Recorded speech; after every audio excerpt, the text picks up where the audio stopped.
राजस्थान के मुख्यमंत्री अशोक गहलोत अब लग रहा है कि सचिन पायलट से खुलकर अपने अलग विचार दिखाने का मन बना चुके हैं।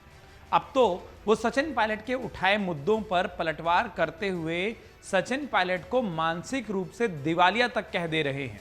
हालांकि अशोक गहलोत ने सचिन पायलट का नाम नहीं लिया, लेकिन उनकी जो स्टाइल है ना कि वो दूसरे के कंधे पर रखकर अपनी सियासी बंदूक खूब चलाते हैं, इसकी जानकारी अब सबको होती जा रही है। दरअसल अशोक गहलोत राजस्थान सरकार के कार्यक्रम में मौजूद थे। राजस्थान रोडवेज के नए अत्याधुनिक बस टर्मिनल के लोकार्पण और उद्घाटन समारोह के दौरान जब मुख्यमंत्री अशोक गहलोत को संबोधन के लिए बुलाया गया तो उन्होंने एक उदाहरण देते हुए सरकार में हुए एक फैसले का जिक्र किया। यह फैसला क्या था? यह फैसला था, अशोक गहलोत ने खुद ही इसके बारे में बताते हुए कहा कि उनकी सरकार ने 26 लाख से ज्यादा कैंडिडेट्स को रीट की परीक्षा के दौरान रुकवाया था। उनके खाने पीने और लाने ले जाने के लिए रोडवेज की बसों की व्यवस्था की गई थी। कई सारे साधन जुटाए गए थे, लेकिन इसके बाद पेपर आउट हो गया। तो जो हमने अच्छा काम किया था वो तो पीछे हो गया। यानी कि अशोक गहलोत सरकार ने जो उन बच्चों के लिए, उन परीक्षार्थियों के लिए जो कुछ किया उसकी चर्चा कम हुई, पेपर आउट होने का हल्ला ज्यादा मच गया। अशोक गहलोत आगे कहते हैं कि 15 तो गुजरात में और 22 उत्तर प्रदेश में पेपर आउट हो गए, लेकिन बाकी जगहों पर इस तरीके का हल्ला नहीं हुआ। हमने तो बाकायदा कानून बनाया। हम लोगों को, यानी उन लोगों को जो कि पेपर आउट कराने में शामिल थे, उनको जेल भेज रहे हैं। 200 से ज्यादा लोगों को जेल भेजा जा चुका है। अशोक गहलोत ने सवाल उठाया कि किसी और राज्य में कहां किसी को जेल भेजा गया है, और विपक्षी कहते हैं कि मुआवजा दो। 26 लाख लोग बैठे हैं जिन्होंने परीक्षा देनी थी, उनको मुआवजा दे दो। ऐसी ऐसी मांगे की जाती हैं कि पेपर आउट हुआ इसलिए इनको मुआवजा मिलना चाहिए। अब इसको क्या कहेंगे? बुद्धि का दिवालियापन नहीं कहेंगे क्या? मुआवजा दो। दुनिया के इतिहास में किसी ने मांग की है क्या कि पेपर आउट हो गया, बच्चे तो पढ़ाई कर रहे थे, एग्जाम नहीं दे पाए हैं, उनको मुआवजा दे दो? ये सारे सवाल अशोक गहलोत ने उठाए। आगे उन्होंने कहा कि ऐसा मुआवजा हम दे सकते हैं क्या? ये बताइए कि ऐसी ऐसी मांगे की जा रही हैं, ये तो चलो पेपर लीक का है, लोग समझते नहीं कि करना क्या है। अब इन सारे बयानों को सचिन पायलट पर हमला क्यों माना जा रहा है, आपको वो भी बता देते हैं। दरअसल जमीन पर उतरकर अपनी सरकार के खिलाफ संघर्ष कर रहे सचिन पायलट ने 3 मुद्दों को लेकर गहलोत सरकार को इस महीने के अंत तक का समय दिया था कि वो उस पर काम कर सकें। पिछले दिनों सचिन पायलट अजमेर से लेकर जयपुर तक की जन संघर्ष यात्रा निकाले थे। उसके बाद जयपुर में जनसभा में सचिन पायलट ने सीएम गहलोत से 3 मांगे रखते हुए 15 दिन का अल्टीमेटम दिया था।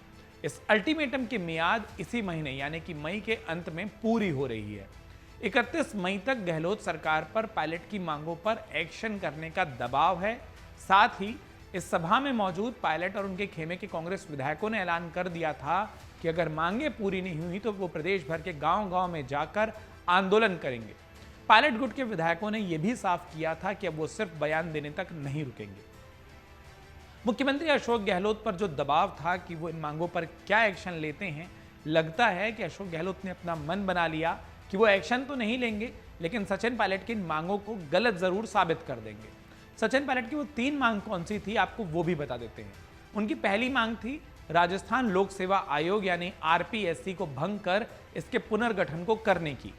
नई एजेंसी में सचिन पायलट का कहना था कि राजनीतिक नियुक्तियों की जगह शिक्षाविदों को, प्रोफेसरों को, वैज्ञानिकों को और प्रतिष्ठित पदाधिकारियों को शामिल करना चाहिए। सचिन पायलट ने जो दूसरी मांग अशोक गहलोत सरकार के सामने रखी थी वो थी सरकारी भर्ती परीक्षाओं के पेपर लीक मामलों से प्रभावित कैंडिडेट को आर्थिक मुआवजा देने की। उनका जो भी खर्च हुआ हो, यानी इन परीक्षार्थियों का जो भी खर्च हुआ हो, वो पैसा वापस लौटाने की बात सचिन पायलट ने की थी।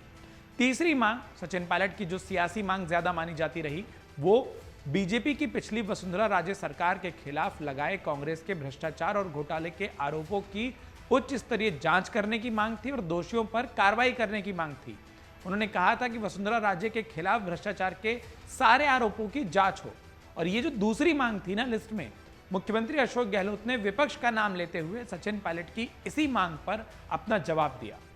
कांग्रेस से जुड़े सूत्र बताते हैं कि कांग्रेस आलाकमान ने राजस्थान को लेकर अपना फैसला तय कर लिया है।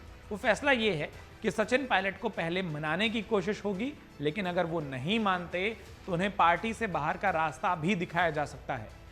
कांग्रेस के शीर्ष नेतृत्व से ऐसे संकेत मिलने के बाद मुख्यमंत्री अशोक गहलोत के सुर अब और भी ज्यादा बदल गए हैं और वो सचिन पायलट पर सीधे तरीके से निशाना बनाने से भी नहीं चूक रहे।